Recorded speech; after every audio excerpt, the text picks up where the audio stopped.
اقرأ أخيا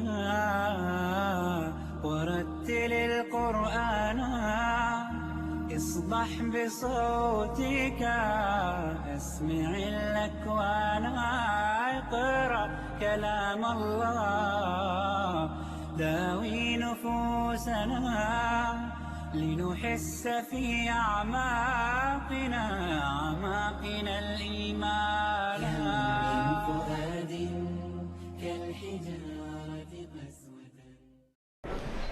الحمد لله الذي بنعمته تتم الصالحات.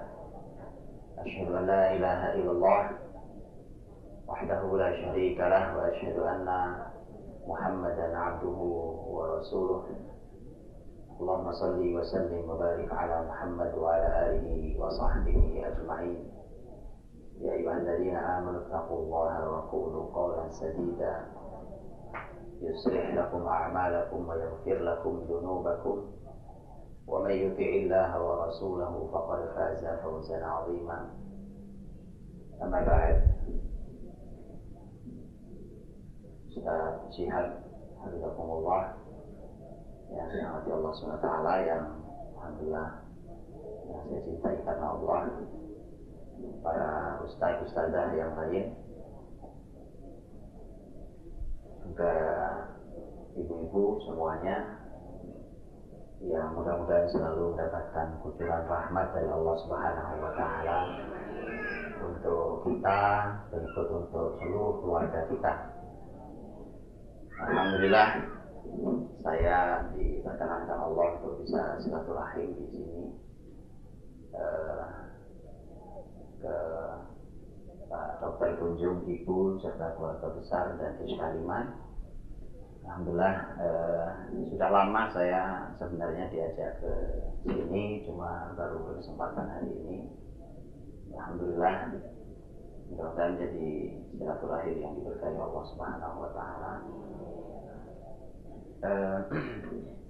Sebenarnya sudah ada kiainya, jadi nggak perlu saya sebenarnya. Saya pelengkap penderita aja itu.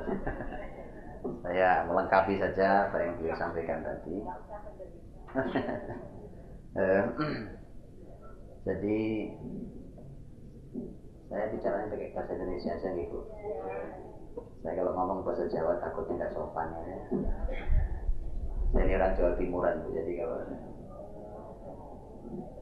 dia lancar bahasa Jawa nih, kalau Jawa.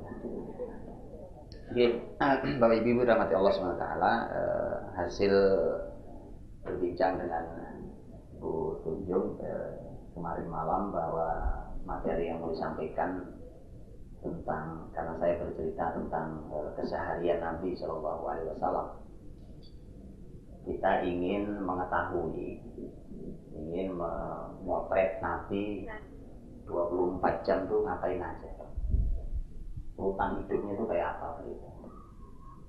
Kan Rasul teladan kita, beliau lah uswatun hasanah itu. Namanya uswatun hasanah itu ya utuh, karena Nabi itu utuh diteladani, bukan cuma urusan ibadah, bukan cuma urusan akhlak, itu pasti itu yang terbesar, bukan akidahnya, semua hidupnya termasuk ngatur waktu. Nah, maka apa yang saya sampaikan itu karena waktunya juga tidak panjang ya, kecuali sampai nanti sore ya kan. Karena waktu tidak panjang maka mungkin tidak dapat banyak, tetapi paling tidak kita harus mulai menyadari, nanya Rasul kalau jam sekian ngapain Pak? Karena itu yang paling berkah. Makanya saya ingin memulai dari sebelum masuk tentang 24 jam Nabi itu. Yang ingin saya sampaikan adalah tentang umur. Dalam hadis yang disampaikan di dalam Sunan Ibnu Majah, hadisnya disahihkan oleh Syekh Al-Albani rahimahullah. Rasulullah Shallallahu Alaihi Wasallam pernah menyampaikan, a'maru ummati ma baina 60 ila 70. Kata Nabi, umur umatku ini antara 60 sampai 70 saja. Wa aqalluhum man yujawwizu dzalik, sedikit yang melewati itu. Ada yang sudah 70 lewat? Nah, sedikit itu Bu. Jadi ibu yang sudah lewat 70 termasuk yang sedikit. Rasulullah Shallallahu Alaihi Wasallam wafatnya umur 63 tahun. Berarti betul kan antara 60 dan loh ya. Ternyata yang 63 tahun bukan cuma Rasul. Abu Bakar As-Siddiq radhiyallahu anhu, sahabat nomor 1. Itu juga 63 tahun wafatnya. Umar bin Khattab, sahabat nomor 2. Khalifah yang kedua. Wafat juga 63 tahun. Ali bin Abi Thalib radhiyallahu anhu, khalifah yang keempat, juga meninggal umur 63 tahun. Loh ya. Utsman. Berapa Utsman meninggalnya? Bukan 63 tahun. Utsman meninggalnya lebih tua, sudah 80-an lebih. Jadi orang-orang hebat ya. Rasul, Abu Bakar, Umar, Ali. Itu meninggal umur 63 tahun. Saya belum tahu, belum lihat penelitian para ahli ilmu. Apakah 63 tahun adalah waktu yang tepat untuk meninggal? Orang hebat meninggal 63 tahun, Bu. Ada yang 63 tahun, gak usah deg-degan, Bu, biasa aja. Ada yang 63 tahun deg-degan gitu. Dan 2,5 gitu. Bukan berarti setengah lagi, Bu. Enggak, Bu. Santai aja, Bu. Urusan umur bukan urusan kita. Tapi begini, Bu. Ketika Nabi menyampaikan bahwa umur itu 60 sampai 70, itu sebenarnya Nabi ingin menyampaikan bahwa kepada kita ini, umur umat ini tidak lama. Gak panjang umur umat kita ini, umat Muhammad SAW ini. Beda dengan umat Nabi terdahulu. Oh, Nabi Nuh aja dakwahnya 950 tahun. Dakwahnya saja. Beda jauh. Beda dengan kita. Nah, karena umur ini cuma pendek. Umur kita ini pendek, tugasnya sebumi. Nah, tadi Ustaz Syihab bicara Suriah, bicara Irak loh. Kita lagi di Solo, Bu. Ngomongin Irak, ngomongin Suriah, tugasnya sebumi. Paham ya? Tugas sebumi, umur pendek, gimana ceritanya? Untuk bisa melakukan tugas sebesar itu, maka umur harus berkah. Nah, itu kuncinya. Hari ini kita akan belajar bagaimana umur itu berkah itu. Jadi tidak penting lagi berapa jumlah umur, karena memang kita nggak tahu juga ya. Kita juga, ibu-ibu pernah mesen sama Allah umurnya berapa, kan nggak pernah juga. Karena nggak pernah mesen juga sama Allah, Allah kasih umur sekian ya. Kita nggak tahu umur itu berapa. Karena kita tidak tahu, maka tidak penting. Tidak penting kapan meninggal, tidak penting berapa umur kita. Yang penting adalah berapapun yang Allah berikan berkah. Seperti kalimatnya Imam Nawawi rahimahullah ta'ala, ulama besar dari Suriah. Beliau meninggal tahun 676 Hijriah. Sekarang kita tahun berapa? 1435 Hijriah. Jadi saya tahu Imam Nawawi meninggalnya tahun 676 Hijriah. Berapa tahun yang lalu tuh? Itu. Imam Nawawi mengatakan, barakallahu fi waqti. Allah memberkahi waktu saya. Umur beliau itu enggak panjang, Bu. Beliau 45 tahun meninggal. Pendek. Tetapi Masya Allah. Apa ibu-ibu ada yang belum pernah dengar kitab Riyadhus Shalihin? Nah, itu karya beliau. Oh, itu terang benderang kuburnya, Bu. Loh, itu mana ada muslimin seluruh dunia yang tidak kenal kitab Riyadhus Shalihin? Mana ada masjid yang nggak kenal? Di Indonesia antar kelompok bisa berantem, tapi kalau Riyadhus Shalihin nggak berantem ya. Subhanallah, ilmu berkah. Itu namanya ilmu yang bermanfaat. Sudah meninggal orangnya. Padahal Riyadhus Shalihin itu hanya karya kecilnya Imam Nawawi. Kecil. Nah, Riyadhus Shalihin cuma kecil sekali dibanding karya beliau yang panjang-panjang, berjilid-jilid, dan luar biasa. Jadi umur 45, tapi karyanya lebih panjang dari usianya. Berkah begitu. 45, yang udah 45 dapat apa hidupnya? Sudah ngapain? Ya alhamdulillah, udah anak saya alhamdulillah Pak punya anak 5. Nah, itu karya ya kan? Barokah mudah-mudahan ya. Jadi coba 45 tahun wafat, tapi karyanya lebih panjang dari umurnya. Itu namanya berkah. Nah untuk itu yang paling penting adalah berapapun umurnya itu tidak penting, yang penting adalah berkah, sehingga betul-betul berkah itu manfaat. Ibu-ibu tahu arti berkah nggak? Berkah itu apa? Bertambah manfaat. Ada definisi ulama yang lebih enak dibandingkan kalimat tadi itu. Iya, kalau sedikit dia cukup. Kalau banyak tidak membahayakan. Kalau sedikit cukup. Kalau banyak tidak membahayakan. Karena gini, kalau sedikit tidak cukup itu sengsara orang, betul ya? Punya duit sedikit nggak cukup, sengsara, ya kan? Sengsara. Punya apa sedikit nggak cukup, sengsara. Tapi kalau berkah sedikit cukup. Sama sengsaranya dengan kalau banyak membahayakan. Tadi kan uangnya sedikit nggak cukup. Sekarang uangnya banyak Pak, tapi rumah tangga pecah gara-gara suaminya punya duit banyak. Dulu waktu miskin, masya Allah cintanya. Ya. Begitu kaya aneh-aneh kerjaannya kan.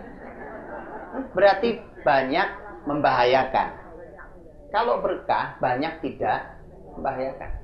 Jadi sedikit cukup, banyak tidak membahayakan. Itu berkah. Begitu juga umur kita. Umur kita berapapun, mungkin kayak Imam Nawawi sedikit 45 tahun apa? Tetapi cukup. Cukup. Cukup untuk membangun kebesarannya, cukup untuk beramal solehnya. Nah, itu mukadimahnya. Hari ini saya ingin menyampaikan tentang kira-kira begini, bagaimana supaya umur itu berkah. Umur itu supaya berkah, tentu nanyanya ke Nabi. Gak usah apa lagi mau ditanya ya kan? Tanya ke Nabi. Nabi umur cuma 63 tahun. Tidak panjang, ya kan? Umur 63 tahun. Di sini juga sudah ada yang lewat dari 63, Bu. 63 tahun usianya. Tetapi Masya Allah, Ibu bisa bayangkan. Nabi itu lahir di Mekah, ya kan? Dakwah pertama kali di Mekah, wahyu turun pertama di Mekah. Di Mekah 13 tahun. Ya dicaci maki orang, dikata-katain orang, ya, dibilangin orang gila, ini dukun, ini tukang sihir, macam-macam.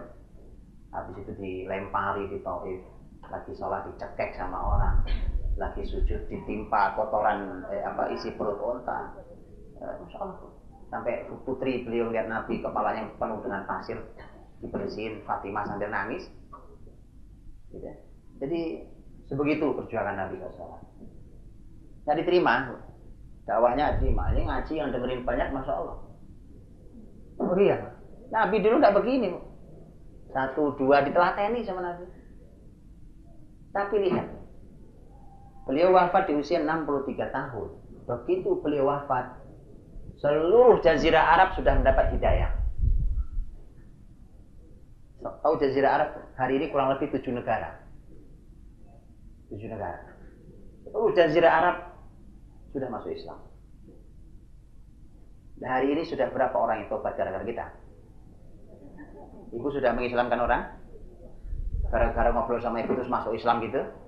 Loh penting Bu. Pahalanya besar. Li'ayyadiyallahu bika rajulan wahidan khairun laka minad dunya wa ma fiha. Dalam riwayat lain khairun laka min humurin na'am. Kalau ada orang dapat petunjuk, orang tobat ya, hidayah dapat petunjuk gara-gara kamu, kata Nabi, itu lebih baik daripada dunia dan seisinya. Satu aja. Nabi bukan satu jazirah Arab. Ayo, kita berjuang untuk itu. Kita berjuang untuk memberi hidayah pada orang masuk dan hidayah, dan kita menjelaskan, mengantarkan itu, mudah-mudahan Allah buka hati. Jadi jangan bosan nasihati orang. Jangan gampang capek, Bu. Karena iblis gak pernah capek gangguin orang. Ibu jangan gampang putus asa. Putus asa bilang, saya udah capek Pak. Udah lama saya nasihati dia. Emang berapa lama? 3 bulan. Oh 3 bulan kok lama? 3 bulan belum lama Bu. Nabi Nuh 950 tahun nasihati orang. Baru boleh ngeluh, ya kan? Ibu buka surat Nuh itu keluhan Nabi Nuh. Wajar ngeluh, udah 950 tahun. Dakwah nggak dapat cuma sedikit dapat. Itu ngeluh ya wajar lah kan. Ini baru 3 bulan. 3 3 bulan yang sabar. Nabi Muhammad menghantarkan pamannya Abu Thalib. Nabi pingin pamannya masuk Islam itu sampai nafas terakhir. Nggak dapat juga. Ya, itulah hidayah. Tapi dihantar terus bahkan sampai nafas terakhir. Jadi kita nanya ke Rasul. Nah, bagaimana umur supaya berkah itu nanya ke Nabi, karena ternyata Nabi itu umurnya berkah sekali. Tadi di antara bukti berkahnya, 63 tahun mengislamkan seluruh jazirah Arab. Kurang bagaimana? Rasulullah SAW wafat. Pusat pemerintahan muslimin saat itu di Madinah. Nabi sudah hijrah ke Madinah dan Rasul wafat di Madinah, dimakamkan di Madinah. Kemudian Nabi Shallallahu Alaihi Wasallam tadi mendidik sahabatnya di Madinah.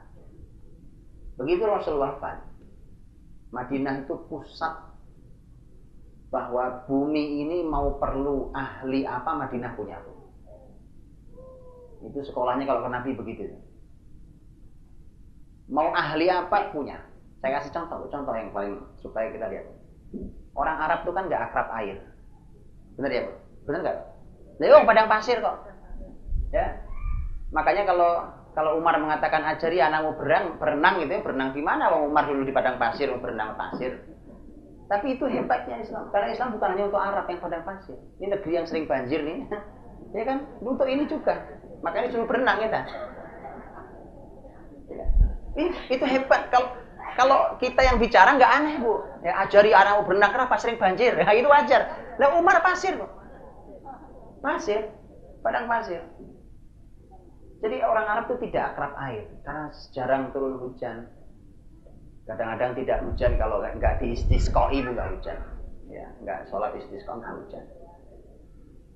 Ternyata, masya Allah,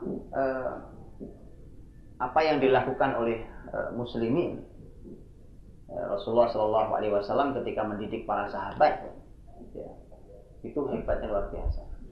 Bayangkan tiba-tiba muslimin itu punya pasukan angkatan laut. Yuk, Arab nggak akrab air. Kok punya pasukan angkatan laut? Pertama di zaman Utsman radhiyallahu anhu khalifahnya, pemimpin di lautnya adalah Muawiyah radhiyallahu anhu. Dua-duanya orang Arab, orang Mekah dua-duanya, orang Quraisy. Utsman orang Quraisy, Muawiyah orang Quraisy. Nggak akrab air. Jadi pasukan angkatan laut pertama. Dan kemudian begitu di laut bentrok dengan tentara kafir Romawi, bisa menang coba. Padahal Romawi sudah lebih tua di laut. Nah itu. Jadi menunjukkan bahwa bumi ini perlu ahli apa, tinggal nanya ke Madinah, lulusan kampusnya Nabi itu ada. Semua ada. Dari situlah maka usia Nabi yang cuma 63 berkahnya luar biasa. Ya kita ini anak cuma 3, ngeluhnya tiap hari. Itu kan gitu. Dan Nabi ngurusi sahabat. Satu kota Nabi hadirkan. Yuk didik semua. Mau perlu apa nanti bumi di sini ada ahlinya gitu. Harus begitu juga di rumah kita. Anda mau ahli apa di rumah saya ada Pak. Memang berapa anak Pak Selusin? Jadi mau ahli apa ada Pak? Karena memang dalam Islam tidak ada bu anak sedikit. Betul ya? Ya, nggak ada. Dalam Islam anak sedikit itu nggak ada. Anak 2 itu sekarang ini adanya. Tidak usah bicara Rasul, nggak usah bicara Khulafaur Rasyidin Abu Bakar, Umar, Utsman, Ali yang anaknya banyak-banyak. Indonesia ini Bu, pendiri negeri ini, itu nggak ada yang anaknya sedikit. Pak Karno anaknya berapa? Nah ya, nggak sedikit. Kiai Haji Agus Salim berapa anaknya? Nggak ada yang sedikit. Yang sedikit kabarnya cuma Bung Hatta, anaknya 3 kalau saya nggak salah. Tapi lebih dari 2. Lalu Pak Harto sendiri yang mencanangkan KB, berapa anaknya? Ngapain anaknya cuma 2 ya? Rugi kok. Karena tugasnya sebumi. Rabbana hablana min azwajina wa dzurriyyatina qurrata a'yun waj'alna lil muttaqina imama. Jadikan kami pemimpin bagi orang bertakwa. Itu ujung doanya. Nah, kepemimpinan itu perlu banyak ahli, Bu. Ada yang ahli ini, ahli itu, ahli ini. Nah, kalau anaknya Selusin pas. Betul kan? Kalau anak hebat semua, ibu milih mana? Ibu punya anak dua-duanya punya perusahaan, dengan ibu punya anak 10-10-10-nya punya perusahaan. Pilih mana? Loh, enak kan, Bu? Itu. Hah? Kalau ada yang bilang, "Ya Pak kalau gitu." Loh kalau anak saya begitu, kalau anak ibu saya nggak tahu. Loh kan enak kan saya, Bu? Iya, kenapa kita berpikir negatif tentang anak-anak kita? Itu salahnya. Kenapa mereka jadi salah itu, kenapa mereka jatuh, karena kita berpikir negatif tentang mereka. Makanya kalau ada yang bilang, "Ya Pak kalau gitu." Saya bilang, kalau anak saya begitu insya Allah. Anak ibu saya nggak tahu. Mari kita berpikir positif. Baik. Ini nggak nyampe-nyampe nih tentang Rasul. Begini, saya ingin mulai. Umur itu kalau mau berkah itu aturannya ngikut syariat. Apa maksudnya, Pak? Jadi umur ini kan waktu, ya kan? Hari ini matahari terbit, nanti sore terbenam, berkurang sehari umur kita. Begitu terus.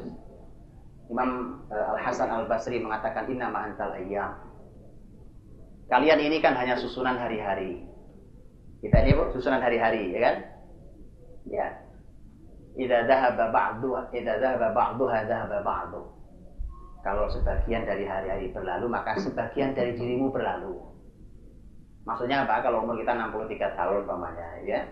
Hari ini matahari terbenam kurang sehari, gitu. Besok kurang 2 hari, gitu. Terus sampai kita habis usia. Jadi kita susunan hari-hari. Nah, supaya berkah ke umur, susunan hari-hari kita itu supaya berkah, ikuti aturan syariat tentang waktu. Maka mari kita mulai dari yang besar sebelum yang detail kecil harian. Di dalam syariat ini ada aturan hari-hari kan berjalan sama, Bu.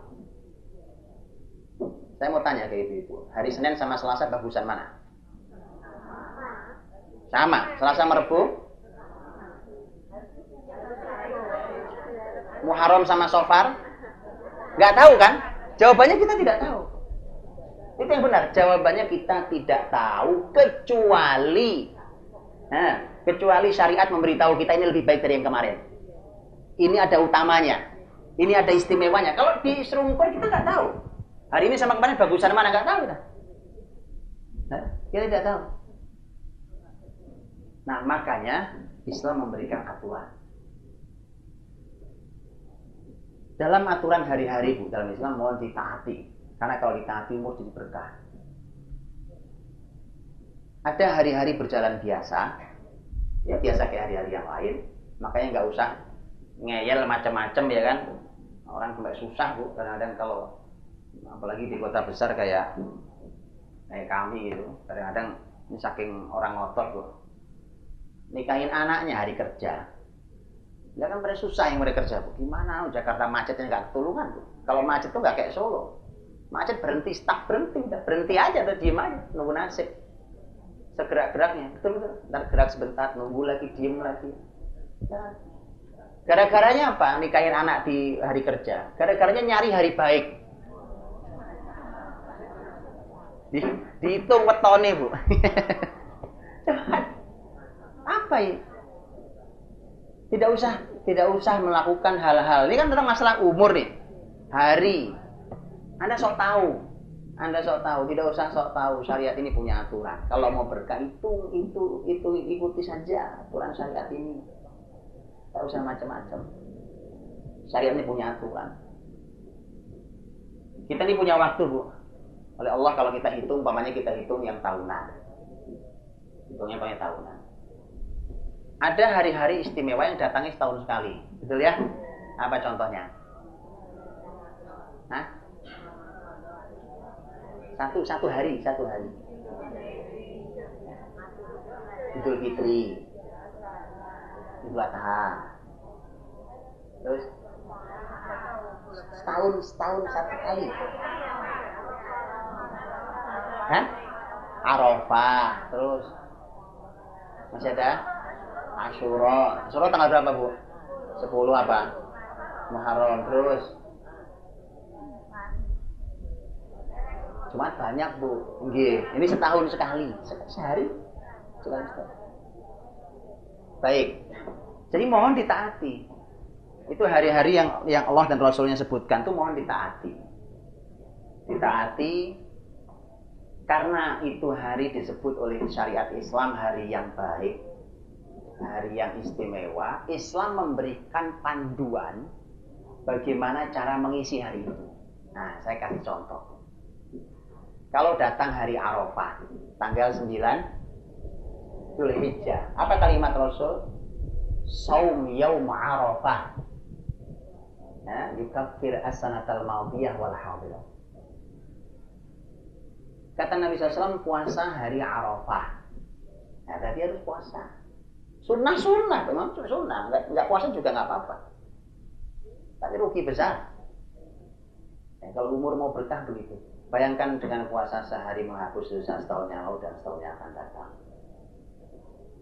Ikuti. Belum lagi puasanya.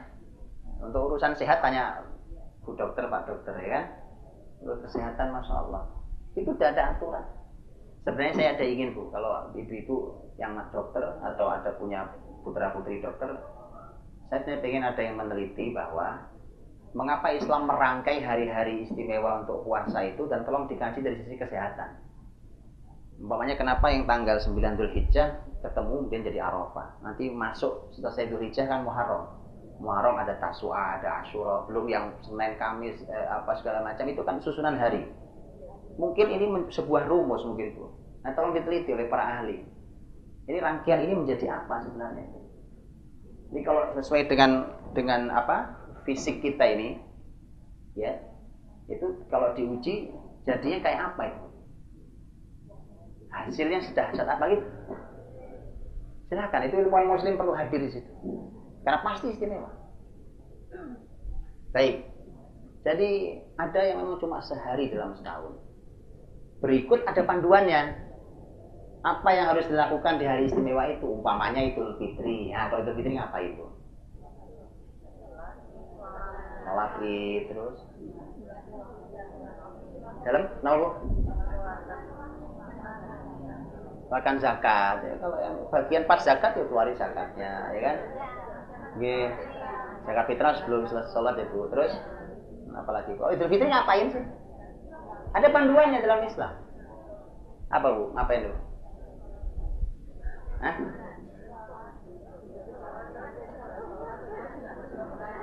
Nih, Bu, jangan sholat mulu, Bu.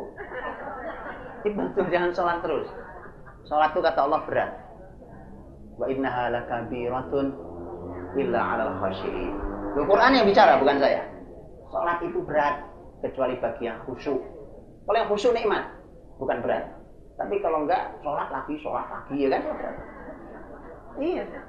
Quran sudah bicara memang. Wa innaha lakabiratun illa 'alal khashiyin. Jadi bukan cuma sholat. Lihat Idul Fitri, panduan Rasul dalam hadis beliau. Ketika beliau mengatakan tentang Idul Fitri, beliau mengatakan yaumu aklin wa syurbin wa dzikrin. Hari makan-makan, minum-minum dan zikir. Itu enak, loh. Kenapa nggak disebutin yang itu? Itu panduan. Makanya para ulama mengatakan disunnahkan, ya, disunnahkan pada hari Id, Idul Fitri, Idul Adha, untuk kepala keluarga melapangkan rezeki bagi anggota keluarganya. Jadi kalau lagi kamu makan-makan bersenang hati Idul Fitri, itu memang ajaran Nabi. Loh iya, ajaran Nabi itu. Jadi ini kalimat Rasul, lita'lamal yahud anna fi dinina fushah. Agar Yahudi tahu bahwa Islam ini agamanya enak. Oh, itu enak kan? Lapang agama ini, nyaman. Ya enggak sholat mulu ya, zakat lagi, sholat lagi, ya kan? Ternyata makan minum itu diperintah. Ayo makan. Makanya Idul Fitri, Idul Adha haram puasa. Begitu. Ayo bersenang-senang, ajak keluarga bersenang. Itu perintah Rasul. Enak, Islam itu enak. Oh, Nabi sampai bilang tadi agar Yahudi tahu Islam itu enak. Jadi ada panduannya. Silahkan dilakukan setiap ketemu hari istimewa yang disebutkan syariat, lakukan panduannya. Ajak semua keluarga kita, ya, pasangan kita, anak-anak kita, cucu-cucu kita, ajak semua supaya umur berkah. Aturannya itu yang kan dari setahun sekali. Ada yang bukan tahunan itu, ada yang bulanan, betul ya? Apa yang bulanan? Ya, Bahkan sebelum bulanan, kalau tadi tahunan sifatnya 1 hari, ada yang tahunan sifatnya bulan kayak Ramadan. Ya. Ada yang 1 tahun bukan, tapi beberapa hari. Contohnya adalah 6 hari bulan Syawal dan seterusnya. Itu semua ada panduan. Panduannya apa? Ya ada yang puasa, ada yang ini, ada yang itu, segala tergantung hari apa yang disebutkan. Ada yang bulanan, macam-macam. Ada yang mingguan, betul Bu? Ya, mingguan. Ya. Memang kita tidak bisa melakukan semua. Kalau bisa, masya Allah. Memang kita tidak bisa melakukan semua, tapi jangan tinggalkan semua. Jangan tinggalkan semua. Terutama tadi, apalagi kalau hari-hari yang ketemu cuma setahun sekali, Bu. Jangan ditinggalkan. Utamanya luar biasa ya. Memang bedanya kita dengan sahabat ada, Bu. Dulu kalau sahabat, ini dialognya, ngobrolnya antara sahabat mulia Abdullah bin Amr bin As radhiyallahu anhu. Nanya ke Rasul, ya Rasulullah, saya ini masih muda, tenaga kuat. Saya diperintah puasa apa? Puasa sunnah. Nabi mengatakan al-ayyamul bir, 3 hari setiap pertengahan bulan Hijriah. Jadi sebulan cuma 3 kali. Kata Abdullah, saya masih kuat ya Rasulullah kalau cuma 3 hari. Kata Nabi, tambahin Senin Kemis. Lebih saya masih kuat. Kata Nabi Dawud, ya, puasa Dawud, puasa sehari, buka sehari. Dia masih bilang, saya juga masih kuat ya Rasulullah. Kata Nabi, ini puasa terbaik Dawud. Jadi kalau sahabat itu nawarnya ke atas, Bu. Kalau kita nawarnya, itu. Bedanya kita dan sahabat salah satunya itu. Berat amat Pak, bisa nggak dikurangi? Ya itu kita. Kalau sahabat enggak, saya masih kuat. Lihat bedanya. Nah, itu generasi terbaik itu begitu. Ini udah mati Allah SWT. Jadi ada yang sifatnya mingguan, bahkan sampai yang sifatnya harian. Betul, Bu? Harian. Diatur Allah harian dalam sehari. Sehari itu kalau kita nyebut 24 jam. Kalau bahasa Quran lebih simpel. Malam dan siang. Malam dan siang apa siang dan malam? Oh, salah. Tanya Ustaz Syihab kalau saya. Betul, Ustaz. Quran, Bu. Saya nggak berani. Quran, Bu. Quran selalu menyebut kalimatnya malam dan siang, bukan siang dan malam. Salah kaprah itu. Kenapa Quran selalu menyebut malam baru siang? Oh, itu ada kajiannya. Nah, itu ilmu Quran ditanya beliau aja, ya kan? Itu. Quran lebih pas bahasanya. Malam dan siang. Baik. Malam dan siang. Nah, kita mulai masuk gini. Supaya berkah umur kita dalam satu hari kita atur sesuai aturan Quran, aturan syariat, petunjuk Rasulullah SAW. Saya bacakan ayat yang sering kita dengar, surat An-Naba. Wa ja'alna al-laila libasa, wa ja'alna an-nahara ma'asha. Lah udah tahu kok nggak dijalankan. Oh, saya jalankan kok Pak, yuk kita kaji sekarang. Kami jadikan malam sebagai istirahatan, sebagai selimut kalian, tidur kalian. Dan kami jadikan siang sebagai cari kehidupan. Berarti kalau kerja malam bener apa salah? No, itu tahu salah kok dijalankan. Coba Bu, ini sudah melanggar ayat. Begini Bu. Ini barang-barang nih, ini handphone, ini apa nih barang-barang ini ada aturan pakai Bu. Ya ada aturan pakai. Supaya bersih karena kotor kena debu kemarin tak cuci, terbelakang cuci air gosok-gosok, nggak nyala Bu besok. Ya, saya rendam air pakai pembersih, celupin seminggu. Ya. Ada aturan pakai, betul? Nggak sembarangan. Kita ini fisik kita nih Allah ciptakan, Allah yang menciptakan, Allah turunkan Quran dan hadis Nabi itu syariat itu aturan pakainya. Jangan ngawur. Kalau ngawur tuh kendaraan kita cepat rusak, barang-barang ini cepat rusak. Karena ada aturan pakainya. Ngerti ya? Maka tanyalah kepada yang menciptakan aturan pakainya kayak apa. Nah, ini aturan pakai yang pertama tadi. Malam sebagai ya istirahat, dong yang ngatur bilang istirahat. Siang sebagai cari kehidupan, jangan tidur mulu. Itu jangan dibalik. Kalau kita sering melanggar syariat, itu efeknya buruk. Jadi macam-macam. Saya pernah membahas di pengajian rutin saya di Jakarta itu. Judulnya begini judulnya. Ini bahasanya teman-teman. Potret kehidupan malam di kota Nabi. Waktu Nabi masih hidup maksud saya.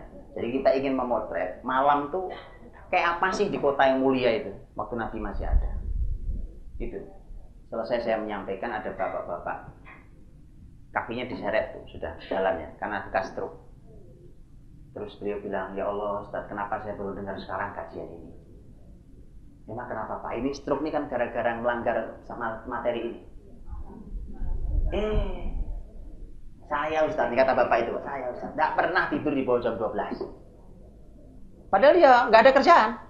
Ya kan? Duduk sama teman-teman main gaplek. Enggak judi, kita nggak judi ya. Main gaplek aja, duduk ngobrol. Kalau nggak main gaplek, main catur. Kalau nggak ngobrol aja. Nggak, kita nggak melakukan dosa. Ya, itu aja menghabiskan jam 12, jam 1 baru pulang tidur. Sampai saya stroke. Gitu. Nah, belum kita belum masuk detailnya malam belum. Makanya saya bilang nih kalau detail insya Allah sampai besok maghrib. Baik. Jadi siang hari untuk cari kehidupan. Kehidupan semua ada, cari ilmu, cari nafkah, cari apa sama kehidupan. Malam hari tidur, istirahat. Nah itu Bu. Begini, orang hidup punya pilihan Bu. Mudah-mudahan saya doakan dapat pekerjaan yang tidak mengganggu malamnya. Tapi kalau memang tidak ada lain ya sementara itu. Ya, mau gimana mau ada yang lain, ya kan? Kalau ada, saya mudah-mudahan saya doakan mudah-mudahan dapat pekerjaan penghasilan yang lebih baik, ya. Karena tetap orang ketika malam dijadikan siang, siang dijadikan malam, nah itu salah itu. Itu peribahasa salah itu. Itu bikin stroke itu. Ya. Ya.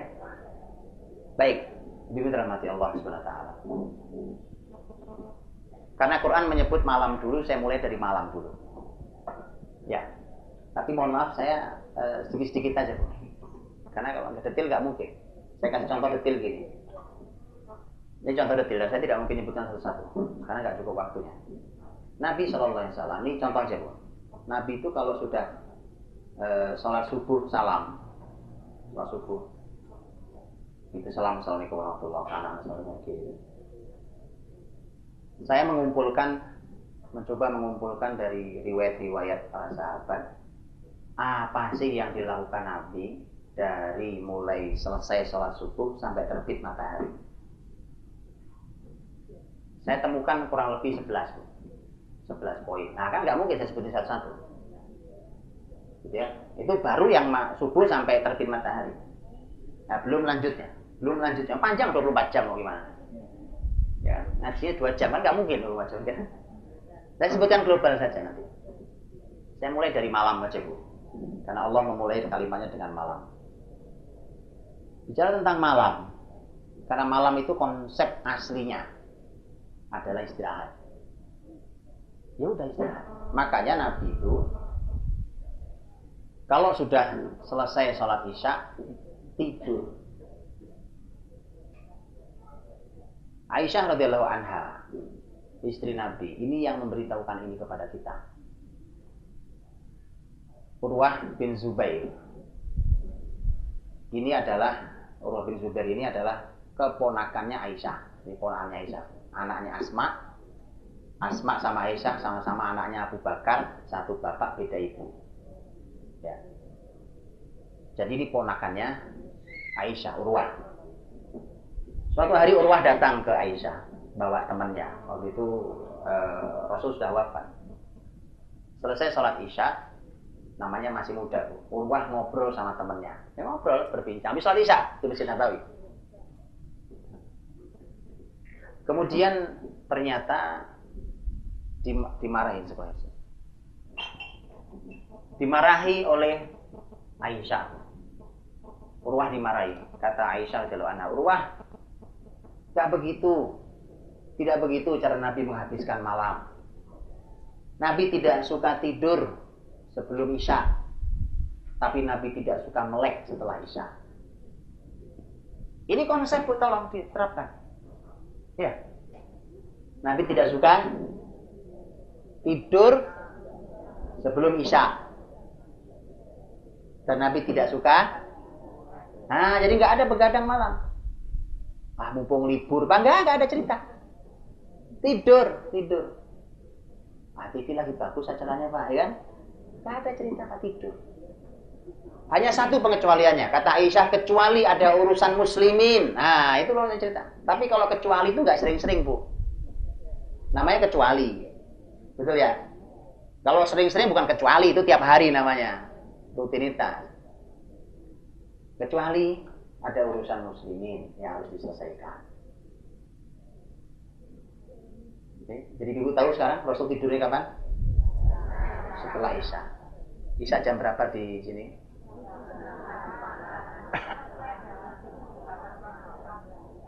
Jam 8 kurang seperempat lah selesai semuanya. Ini saya kasih jam 8 tidur, bisa? Ya, bisa. Nggak bisa, ya.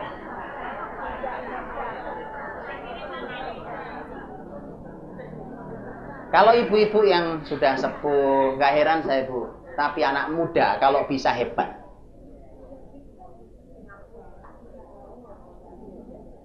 Kalau anak-anak muda hari ini, anak-anak ibu yang masih muda-muda, yang masih seger-seger itu, jam 8 tidur bagus, hebat. Silahkan coba. Bagus sekali. Jadi ternyata begini, Bu. Kalau kita berbicara tentang jam berapa pagi kita bangun, itu ternyata bukan masalah jam berapa kita bangun dulu yang dibahas, tapi jam berapa kita. Itu. Pokoknya gini, anak saya susah Pak bangun subuh, tidurnya jam berapa? Ya, Bu. Gini, ibu-ibu yang sudah biasa tidur jam 8, nggak usah pakai alarm, nggak usah pakai jam wiker, nggak usah macam-macam. Okay? Bangun nggak, Bu? Jam pinten, Bu? Tuh kan, otomatis. Karena itu fisik ini sudah ada aturannya. Paham ya? Fisik ini sudah ada aturannya. Alarm tuh nggak perlu. Asal betul aturannya. Lalu kalau tidur jam 12, ya, mau bangun subuh, waduh beratnya minta ampun. Berat. Sekarang kalau ibu ukur, ibu jam 8 tidur, bangun jam 3. Berapa jam itu ya berarti ya? 7 ibu?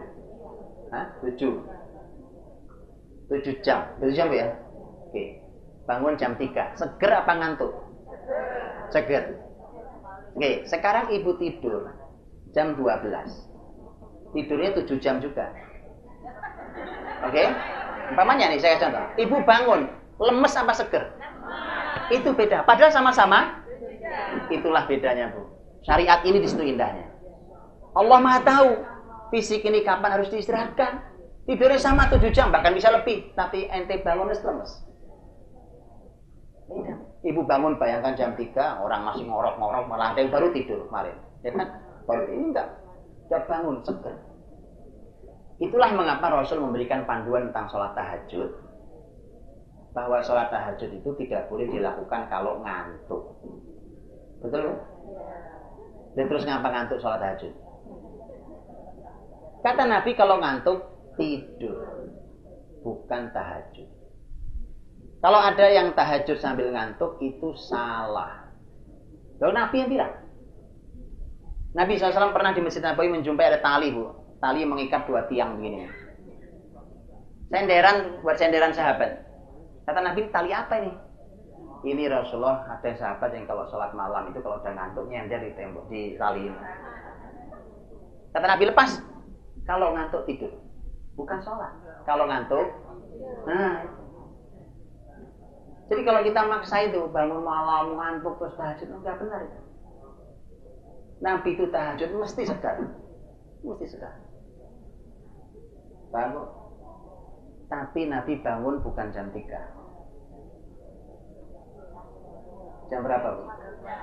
Jam 1. Emang Nabi punya jam dulu? Loh, gimana? Yang salah berarti pertanyaannya, Bu. Yang salah bukan ibu-ibu, salah pertanyaannya. Maaf, Bu. Jadi yang salah pertanyaannya ternyata.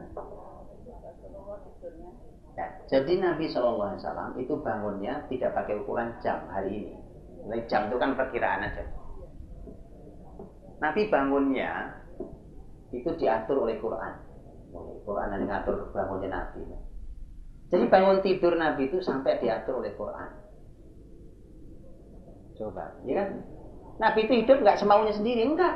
Ada aturan, ada panduan, ada petunjuk. Di mana? Ya Quran, mana lagi? Quran. Kapan Nabi bangun tidurnya? Al-Muzammil. Ya kan? Ya ayyuhal muzammil qumil lail, bangun malam hari. Ya, yang berselimut yang dimaksud adalah Nabi Muhammad bangun malam hari. Qumil lail illa qalila nisfahu, tengah malam. Awin kusminhu qalila au zid alaihi, kurang atau lebih sedikit. Tengah malam jam berapa, Bu? Benar, jam 12. Enggak benar jam 12. Lo kan ada pergeseran jam. Iya kan? Oh, subuh ada. Nah, maghrib itu mulai masuk malam, subuh itu akhir malam. Berapa jam hitung pertengahannya itu tengah malam namanya.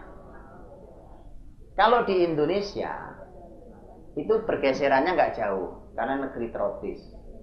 Tapi di Nabi, di Rasul, ya, ketika beliau di Saudi sana, ya kan, beliau di Mekah Madinah, itu beda, Bu. Kalau musim panas beda, musim dingin beda. Ya kan, sebagian ibu yang tahu, ibu yang pernah sana itu tahu. Kalau musim dingin itu malamnya panjang. Kita udah capek tidur nggak subuh-subuh. Betul. Ibu kalau sampai sekarang bangun itu, kapan azan-azan subuh ya? Memang karena maghribnya cepat sekali, subuhnya lama sekali. Berbeda dengan musim panas. Kalau musim panas sebaliknya, malamnya pendek sekali, siangnya panjang, begitu panas. Maka para ulama mengatakan bahwa yang namanya asyita, Rabiul Mu'min, musim dingin itu adalah musim seminya orang beriman. Kenapa? Malamnya panjang, Bu. Terserah mau tahajud berapa lama. Maka itu musim seminya orang beriman. Jadi tengah malam itu ukurannya begitu. Kapan masuk malam, kapan berakhir malam, dibagi dua lah, kurang lebih itulah tengah malam. Nabi sudah diminta untuk bangun. Qumil laila illa qalila nisfahu awin qus minhu qalila au zid alaihi, jadi kurang lebih tengah malam. Itu Rasul, Bu. Nah, ya kan? Kuat kita? Nah, enggak kuat. Makanya Nabi juga tahu. Nabi tahu, Bu. Ya. Maka dari itu untuk kita dikasih keringanan. Nah, gitu. Nabi SAW bersabda, "Innallaha yanzilu ila sama'id dunya fi thuluthil lailil akhir." Ya, Allah turun ke langit dunia pada sepertiga malam terakhir. Hal min mustaghfirin fa'aghfirullah. Apakah ada yang mohon ampun, aku ampuni, kata Allah. Ada yang berdoa, aku kabulkan, dan seterusnya. Sepertiga malam yang terakhir. Baik, maka sebagian ulama mengatakan bahwa sepertiga malam terakhir adalah waktu tahajud yang paling tepat dan paling afdal, paling utama. Ada yang bilang, wah saya ngantuk banget, Pak. Ya, ngantuk banget semalam, lelah sekali, ya, tidur sore tapi lelah sekali karena seharian lelah sekali. Atau tidurnya kemalaman. Baik, Nabi memberikan waktu paling terlambat bangun tidur. Kapan? tahu waktu terlambat bangun tidur? Paling terlambat ini pas subuh. Ini namanya terlambat ya kapan aja, terlambat. Ini terlambat yang masih benar. Nanti ada terlambat yang kelewat, ya kan? Kelewat plus kelewatan. Nah, jadi Nabi memberikan panduan. Lengkap, Nabi urus tidur ini diurusi sama Nabi. Karena penting. Tidur itu penting. Di Amerika itu ada lembaga ngurusi tidur dok. Bener, namanya National Sleep Foundation. Betulan. Dan itu isinya para profesor, para doktor, para pakar. Cuma ngurusi turu dok. Saking pentingnya. Saking pentingnya. Makanya pantas Nabi tidur. Loh, itu penting. Jadi Rasulullah SAW ngasih panduan ke kita. Kata Nabi SAW. Ibu-ibu Nabi itu punya dua muadzin terkenal. Yang satu siapa? Bilal. Yang kedua siapa? Abdullah bin Ummi Maktum. Ya. Abdullah bin Ummi Maktum itu buta. Kalau Bilal tidak buta. Nabi SAW kalau pagi azannya 2 kali. Ya. Yang satu bukan azan subuh, yang kedua azan subuh. Bilal sama Abdullah bin Ummi Maktum gantian. Kadang-kadang Bilal yang malam azannya, Ibnu Maktum yang subuh, begitu sebaliknya. Kalau azan kedua subuh. Terus azan pertama apa fungsinya? Nah, itu fungsinya. Kata Nabi, liyarji' qa'imakum wa yuqidh na'imakum. Agar yang sepanjang malam sudah qiyamul lail segera istirahat kembali. Satu, yang sudah tahajud, kalau azan pertama itu di zaman Nabi diingatkan, sudah dekat subuh, ayo istirahat lagi. Nanti dikasih tahu ya. Nah, tidur kalau pasang AC selimutan tebel ya bablas bu. Ya kan? Cara tidurnya ya. Kalau mau dijamin bangun gampang bu, kan? Tidurnya dekat speaker yang gede, kan? Begitu azan kan bangun. Ya. Nabi rahmati Allah. Jadi Rasul itu menyampaikan bahwa azan kedua subuh ternyata azan pertama, fungsi pertama, manfaat pertama azan pertama itu adalah untuk mengingatkan agar kembali istirahat bagi yang sudah tahajud. Fungsi yang kedua adalah wayuqil na'imakum, dan membangunkan yang masih tidur. Jadi azan pertama itu salah satu fungsinya adalah membangunkan yang masih tidur. Jadi itulah waktu paling terlambat orang beriman bangun tidur. Pertanyaannya, jam berapa tuh azan pertama? Nah, itu pertanyaannya. Jam pinten bu? Terima aja tahu jam 3. Nabi nggak punya jam, kan saya bilang tadi. Nabi nggak punya jam. Hah? Ya begini bu. Ada obrolan antara Anas bin Malik. Semua ada panduannya, subhanallah. Hadis sahih riwayat Bukhari. Ada obrolan antara Anas bin Malik radhiyallahu anhu, sahabat Nabi, dan Zaid bin Thabit radhiyallahu anhu. Anas nanya ke Zaid, Zaid, kamu kan pernah sahur sama Nabi. Kamu tuh sahurmu itu kapan? Sahur mau puasa bu? Karena begitu yang tidur dibangunkan, itu salah satu fungsinya yang mau puasa segera sahur. Yang mau puasa, ayo bangun. Ini belum subuh tapi sudah dekat subuh, segera sahur. Di situ Nabi sahur. Zaid mengatakan qadra khamsina ayat. Nah, kurang lebih ukuran 50 ayat dibaca. Pinten menit bu? Ayatnya para ulama mengatakan ayat sedang bu. Bukan ayat Al-Baqarah yang panjang-panjang, bukan juz amma yang pendek-pendek. Yang sedang. Ya, 50 ayat berapa menit kira-kira? Baik, saya kasih 20 menit deh. Ya kan, saya kasih bu. 20 menit. Ya, atau 15 menit ya, setengah ya. 15 menit. Kurang lebih itulah waktunya bangun tidur. Yang paling terlambat nih 15 menit sebelum subuh. Yang kedua adalah itulah waktu sahurnya Nabi yang benar. Sahur bukan jam 3, Bu. Itu namanya makan malam kemalaman. Bukan jam 3. Bangun sahur Nabi itu qadra khamsina ayat kata Zaid. 50 ayat dibaca subuh, saat adzan subuh. Nah, gimana Mas? Sahurnya gimana Pak? Ya kan? Kita masih ngangetin sayur, ya kan? Masih ini itu. Memang begini Bu, orang Indonesia urusan makan ribetnya minta ampun. Itu akhirnya menyita umur, menyita energi, ya kan? Coba, Ibu ngabisin berapa gas? Iya, kita nih boros negeri ini gara-gara pola makan kita nggak beres. Susah sekali untuk makan, susah sekali. Iya. Loh gitu Bu. Lo masak mending satu sayur Bu. Macam-macam sayur, pengalaman Ibu. Iya. Ya Allah susahnya, sudah masaknya susah, menunya susah. Ibu-ibu besok marah Ustaz. Ini Ustaz Budi gara-garanya. Besok saya nggak masakin sama saya gitu. Jangan gitu juga Bu, nanti saya dimarahin sama suami-suami Ibu. Ya, jadi gini. Dan memang gitu, nanti ada pembahasan tentang bagaimana Nabi pola makannya. Dan subhanallah, makan itu urusan yang harusnya disederhanakan, bukan dipersulit. Ya. Baik, jadi Rasulullah SAW mengingatkan kita agar bangun terlambatnya itu ya, kalau sudah terlambat sekali ya tadi 15 menit kurang lebih berukuran kita hari ini sebelum subuh. Baik. Kalau sudah lepas dari itu, itu nanti bangunnya sudah jam apapun itu sudah darurat bangunnya.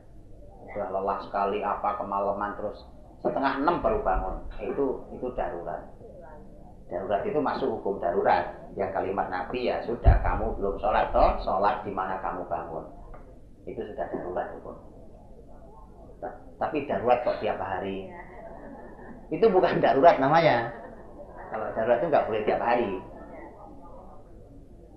Baik, Nabi sudah bangun, sholat, qiyam. Nabi bukan cuma qiyam loh Bu, malam hari itu. Macam-macam yang dilakukan. Di antaranya panduan Quran, warattilil Qur'ana tartila. Tartilkan Quran, baca Quran. Jadi tahajud Quran. Baik di dalam sholat atau juga di luar sholat. Tartilkan Quran. Kemudian juga sekali waktu terjadi peristiwa-peristiwa di zaman Nabi Shallallahu Alaihi Wasallam, dan Nabi hadir bahkan dalam urusan-urusan yang sosial sifatnya, karena disebutkan dalam sebuah riwayat yang sahih bahwa tiba-tiba Madinah itu ada teriakan orang minta tolong. Sahabat karena ada yang teriak minta tolong itu segera mengeluarkan kudanya, kemudian ada megang pedangnya, mungkin ada kejahatan. Begitu terus beberapa sahabat keluar, kemudian ada yang megang kuda dan pedangnya itu, Nabi ternyata sudah datang dari arah suara. Nabi mengatakan lan tura'u. Kata Nabi, kalian nggak takut lagi, sudah kembali, kalian nggak takut, selesai masalahnya. Jadi orang lain baru niat nolong, Nabi sudah selesai nolongnya. Itu Nabi Bu. Baik kita ini orang nolong, kita duduk santai aja ya kan. Nabi itu contoh. Nabi itu orang baru niat nolong, Nabi sudah selesai nolongnya. Subhanallah. Itu teladan. Itu baru uswatun hasanah. Jadi itu malam, semua terjadi malam. Seperti kisah Umar bin Khattab radhiyallahu anhu. Umar bin Khattab radhiyallahu anhu mengatakan bahwa Umar dulu tinggalnya bukan di Madinah. Umar itu tinggalnya di luar kota Madinah. Sekarang namanya Awali, sekarang masuk Madinah. Awali itu kalau ibu-ibu tahu Masjid Ijabah, yang pernah sana ya. Kalau ibu pernah tahu Masjid Ijabah itu samping kiri Masjid Nabawi itu pasar. Dulu pasar ya kan. Pasar itu ibu jalan terus masuk pasar ketemu jalan raya. Setelah jalan raya namanya Awali. Itu namanya Awali. Atau makam Kuba itu, makam Baqi itu ujung Baqi kan jalan raya. Nah, setelah jalan raya masuk ke dalam itu namanya Awali. Di situ dulu Umar tinggal. Jadi bukan di Madinah, itu sudah luar kota Madinah. Umar suatu malam punya keperluan ke Madinah, maka dia masuk ke Madinah. Dia lewati kamar Aisyah radhiyallahu anha. Namanya rumah gak gede Bu ya kan? Gak gede. Ya sekarang rumah gak gede, batu kedengaran ke 10 pintu ya kan? Sama itu Aisyah gitu. Aisyah lagi sholat tuh, karena sholat tahajudnya suaranya dikeluarkan sedikit. Karena Nabi minta kalau tahajud suaranya dikeluarkan. Jangan terlalu keras, jangan terlalu kecil. Karena pernah kejadian gitu. Abu Bakar itu kalau sholat tahajud suaranya pelan sekali. Kata Nabi, Abu Bakar angkat suaramu. Ya. Nah, tapi kalau Umar kenceng minta ampun suaranya. Kenceng kayak ngimami orang kan. Kalau Umar bahasanya sederhana. Kenapa kenceng banget Umar? Biar setan lari. Ya. Kata Nabi Umar turunkan suaramu. Jadi sedang antara Abu Bakar dan Umar, nah gitu. Salat tahajud. Sehingga kedengaran. Umar lewat gitu. Aisyah radhiyallahu anha lagi sholat tahajud sampai di ayat dalam surat Yusuf. Qala innama ashku bathi wa huzni ila Allah. Ini keluhannya Nabiullah Yakub alaihissalam waktu kehilangan Yusuf sudah bertahun-tahun. Kata Nabi Yakub, aku ini mengadukan semua kesedihan dan keluhanku hanya pada Allah. Sambil baca itu Aisyah nangis. Nangis baca itu. Dah Umar pergi. Karena dia punya keperluan lewat doang. Selesai keperluannya balik lagi. Ini masih malam, peristiwa orang pada tahajud malam. Ini potret sebagian dari materi potret kehidupan malam. Balik lagi. Aisyah itu balik lagi. Umar balik lagi. Umar mengatakan saya masih mendengar Aisyah membaca ayat yang sama dan nangis dengan cara yang sama. Nah, makanya sholat tahajud itu kenikmatan jauh lebih penting daripada banyak ayat yang dibaca. Kalau bisa dua-duanya bagus, tapi kalau tidak, maka yang dipilih adalah tadi satu ayat diulang, tapi penikmatan luar biasa. Aisyah radhiyallahu anha. Baik, aktivitas malam Rasul berakhir azan pertama. Tadi itu azan pertama berakhir. Begitu azan pertama berakhir, maka Nabi segera istirahat. Nabi tidur. Ini tidur Nabi yang kedua. Jadi tidur pertama tadi kan malam. Ini tidur yang kedua. Nah, kadang tidur Bu. Kadang tidur betulan sampai ngorok-ngorok Nabi itu. Tuh, hadis punya begitu emang. Sahabat cerita begitu. Kadang-kadang Nabi SAW tidak tidur, tapi tidur-tiduran saja. Terkadang nggak sempat tidur, karena ada keperluan apa tiba-tiba nggak sempat tidur. Kalau Nabi sempat tidur atau tidur-tiduran rebahan, itu sudah cukup. Nabi SAW tidur miring ke kanan, berbantal tangannya itu, gitu ya. Dan kemudian azan, karena kamar Nabi dekat masjid, berarti suaranya kedengaran kencang. Nah, tadi makanya saya bilang, kalau mau bangun tidurnya samping speaker. Nabi salon yang putih itu bangun. Tapi jangan bangun pindah tidur lagi di sana kan. Jadi itu memang Nabi, kan Nabi kedengeran. Nabi kedengeran azan, Nabi bangun. Kalau Nabi tidak sempat istirahat setelah azan pertama sampai subuh, berarti istirahat cuma 15 menit ya Bu? Kalau Nabi tidak sempat istirahat, maka Nabi istirahatnya dari azan subuh sampai qomat. Karena ada jedanya, nunggu sahabat datang dari tempat-tempat lain. Umar di luar Madinah, berjalan kaki perlu waktu. Ya? Dari mulai azan subuh nunggu qomat. Ya sebentar, paling berapa menit ya. Nabi tidur. Kadang-kadang ngorok-ngorok juga. Betul. Itu maka Nabi SAW istirahat di situ. Pokoknya antara azan pertama atau azan subuh. Sudah istirahat lagi. Jangan bablas istirahatnya. Karena subuh, ya, jangan sampai orang tahajud subuh lewat. Itu salah. Karena yang wajib subuh. Ya kan? Dua-duanya ambil. Jadi ibu dirahmati Allah Subhanahu wa taala. Kemudian ketika selesai azan subuh, Nabi SAW sholat sunnah. Nabi itu kalau sholat sunnah banyak di rumah. Boleh di masjid ya, sholat sunnah qobliyah, ba'diyah, rawatib itu Nabi banyak sholatnya di rumah. Karena itu memang perintah beliau. Ya, beliau mengatakan bahwa afdal salatir rajuli fi baitihi illa al-maktubah. Salat yang paling utama buat laki-laki itu di rumah, kecuali yang wajib. Loh, bunyinya begitu kok hadisnya.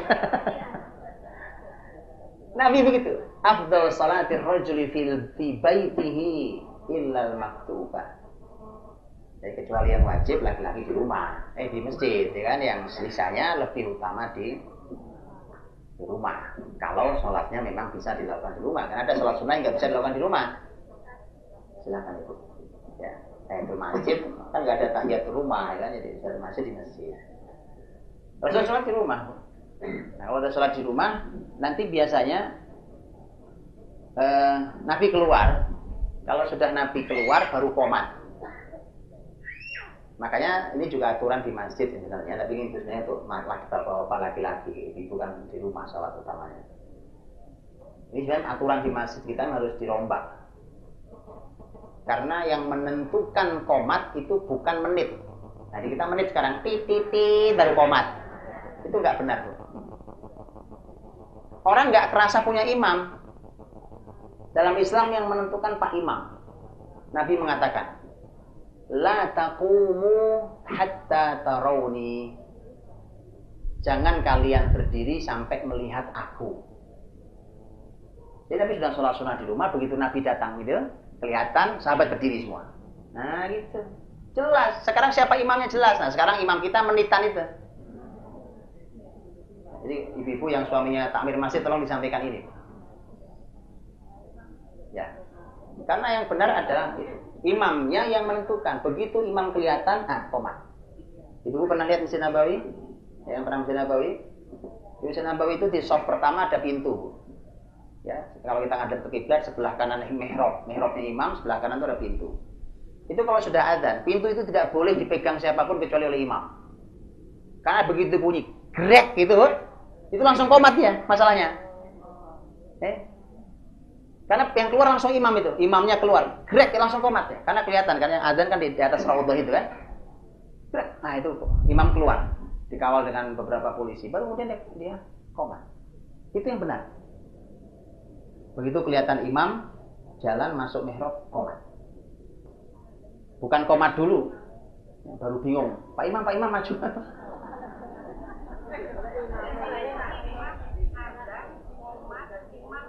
Jadi satu. Itu pahalanya sendirian itu Bu. Dibagi-bagi apa? Ya. Bagi-bagi Bu. Ajak temannya ya. Baik, bimbing rahmati Allah. Jadi waktu subuh itu Nabi SAW sholat, dan sholat subuh Nabi itu memang sholat subuh itu paling sedikit rakaatnya Bu ya. Tapi paling panjang sholatnya. Kalau kita 2 rakaat pendek, ya pendek rakaatnya ya. Kalau Nabi tidak, subuh memang cuma 2 rakaat, lebih pendek daripada yang lain. Ya, maghrib 3, zuhur, asar 4. Isya juga 4, subuh cuma 2, tapi sholatnya paling panjang. Nabi membaca di satu ayat, ini hadis sahih Bukhari. Nabi membaca satu rakaatnya itu 60 sampai 100 ayat. Rata-rata satu ayatnya. Kalau sholat subuh. Jadi Masya Allah. Ya. Itu dinikmati pada Nabi SAW dan para sahabat. Berjamaah. Nah kemudian kalau sudah selesai subuh, yang tadi saya bilang tadi Bu, saya kumpulkan ada 11 aktivitas Nabi di dalam masjid.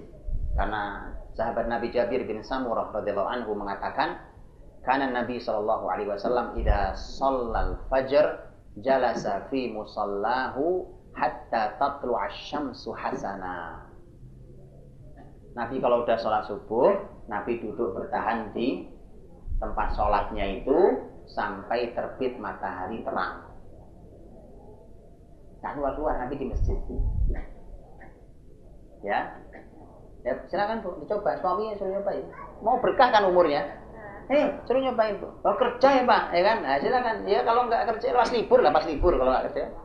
Pas libur lah. Cobain. Berkah. Cuma masalahnya dari selesai subuh sampai terbit matahari itu ngapain aja di masjid? Nah, itu tadi saya bilang 11 poin. Nah, waktunya udah habis jam 9 tuh kan. Jam saya malah 9:10. Macam-macam, Bu. Macam-macam, apa-apa macam-macam ya kan? Macam-macam. Yang jelas pasti setelah sholat subuh itu pasti ada zikir. Kita tahu ada zikir pagi apa segala macam, ada doa Nabi pasti ya. Kita tahu zikir setelah sholat ada, zikir pagi ada, doa juga ada dalam zikir itu dan seterusnya. Kemudian nanti ada kadang Nabi memberikan nasihat menyentuh jiwa. Menyentuh jiwa nasihat Nabi SAW sampai sahabat nangis, Nabi nangis, menyentuh jiwa nasihatnya. Karena masih pagi itu materi jangan berat-berat ya kan. Materi pagi itu yang ringan-ringan tapi menyentuh jiwa ya. Nasihat. Kadang-kadang Nabi nggak nasihat tuh, kadang-kadang Nabi tanya, hal ro'a minkum ru'a, apa ada semalam yang mimpi? Coba, ngapain Nabi nanya mimpi segala coba? Hebat, ini ada karena ada pembahasannya dalam Islam tentang mimpi itu. Nabi pernah mengatakan wahyu akan terputus. Jadi begitu Nabi wafat kan wahyu terputus. Habis, artinya sudah nggak ada lagi wahyu turun, ya kan? Kan cuma di Indonesia ada wahyu turun. Nabi palsu banyak di sini. Nah, Rasulullah Shallallahu Alaihi Wasallam mengatakan gitu. Tidak ada yang tersisa kecuali al-mubasyirat. Al-mubasyirat artinya kabar gembira. Dan kata Nabi kabar gembira itu disampaikan lewat mimpi. Makanya mimpi itu ada takwilnya. Walaupun tidak semua mimpi ada takwilnya, ada tafsirnya. Tapi hati-hati Bu. Ya, di Solo dan sekitarnya ini, ya, di Indonesia secara umum itu susah bedain mana ustadz mana dukun. Jangan nanya tafsir mimpi, nanti saya khawatir Anda nanya ke dukun itu. Harus betul-betul Anda tahu siapa orangnya, yang harus ngerti. Nggak semua ustadz tahu tafsir mimpi. Ya. Untuk itulah Rasulullah suka nanya, ada yang mimpi semalam, biar saya tafsirkan mimpinya. Nah gitu. Ada semua bilang, ya Rasulullah saya bermimpi begini. Kadang-kadang kalau enggak Nabi cerita, aku yang mimpi, cerita gitu. Ya. Makanya itu ada banyak aktivitasnya. Nanti terkadang Nabi kalau tadi mimpi, terkadang Nabi nanya gitu, kata Nabi SAW, apa ada yang sakit, apa ada yang meninggal di antara kalian, ya, teman-teman kita ada yang sakit enggak, biar kita tengok, kalau ada yang meninggal yuk kita hantar jenazahnya gitu. Itu pagi semua. Ada yang pagi itu lucu-lucuan Bu, ketawa-tawa, benar di majelis Nabi ketawa. Ya. Berarti Nabi itu majelisnya juga ada ketawanya, tapi nggak kayak di kita, tiap ngaji ketawa mulu ya. Kalau nggak lucu bukan ustaz. Mending undang pelawak ya. Nah, ada Bu, tetapi tadi Nabi ya senyum-senyum aja kan, Nabi senyum, karena ketawanya Nabi adalah senyum. Kenapa ketawa-tawa? Ketawa-tawa karena sahabat cerita masa lalu Bu. Nah ini juga hati-hati, ada pembahasan sendiri. Masa lalunya waktu masih jahiliyah. Dulu masih rusak-rusak dulu ya kan. Itu mereka ingin menertawakan kejahilian itu, bukan membanggakan kejahilian itu. Bedakan ini. Karena ada orang yang cerita masa lalunya itu ingin membanggakan kesalahan dulu masa lalu. Itu dosa Bu. Itu termasuk orang yang bangga pada dosa. Al-mujahirun. Bahaya, diancam tidak masuk surga. Orang yang bangga dengan membuka aibnya sendiri. Baik. Ini bukan. Ini untuk mensyukuri hidayah sekarang sambil menertawakan masa lalu. Ya Allah, bodoh banget kita yang dulu ya gitu. Ada sahabat cerita, ya Rasulullah dulu saya ceritanya bisa masuk Islam tuh gini. Dulu saya kan punya dua Tuhan. Tuhan saya itu patung, saya taruh di ruangan saya, ya kan. Itu saya kasih minyak wangi, wah diuri-uri Bu, ya kan. Dikasih sajen, kasih ini itu. Kemudian suatu hari saya melihat ada musang tuh ya. Musangnya apa Bu? Luwak ya. Ada luwak itu Bu naik ke kepalanya Tuhan saya, kencing di situ Bu. Kemudian saya bilang, ya, iya, dikencingi sama luwak itu Bu. Kemudian dia bilang, Arabbun tabulu alaihi ta'alibu. Masa ya Tuhan dikencingi luwak, ya kan? Lu Tuhan kok nggak bisa ngapa-ngapain? Itu yang buat saya datang kepadamu masuk Islam ya Rasulullah. Jadi mereka menertawakan masa lalu, ya Allah kok bodoh banget kita dulu ya, gitu. Lu patung dikencingi luwak, baru saya sadar, ini bukan Tuhan ternyata kan. Macam ada lagi yang cerita, Ibu tahu cerita yang sahabat yang bikin Tuhan dari korma itu. Nah, itu. Ya, begitu musim susah makanan dipotong. Mohon maaf Tuhan, potong tangannya, ya kan makan. Ya, jadi semua ketawa, menertawakan masalah. Jadi macam-macam. Dia menertawakan masa lalunya dan ini majelis Nabi. Jadi majelis Nabi pagi itu masya Allah ada majelis ilmu, majelis nasihat, majelis ukhuwah, ya, majelis persaudaraan, majelis dan seterusnya. Nah, ini Rasulullah SAW di pagi hari. Dan itu baru keluar Nabi di matahari terbit. Terakhir Bu, sudah habis waktu saya. Ya, Nabi SAW begitu keluar dari masjid kemana? Nabi kemana? Pulang. Menemui semua istrinya satu-satu. Satu-satu. Jadi Nabi itu Bu, menemui istrinya pagi sore. Kalau minum obat ya. Pagi sore. Kalau sore setelah asar menjelang maghrib. Satu-satu. Jadi Nabi itu istrinya enggak satu, tapi semua merasa diperhatikan. Masya Allah, kita ini istri satu aja enggak keurus. Nabi SAW istri lebih dari satu, semua dari satu ditemui.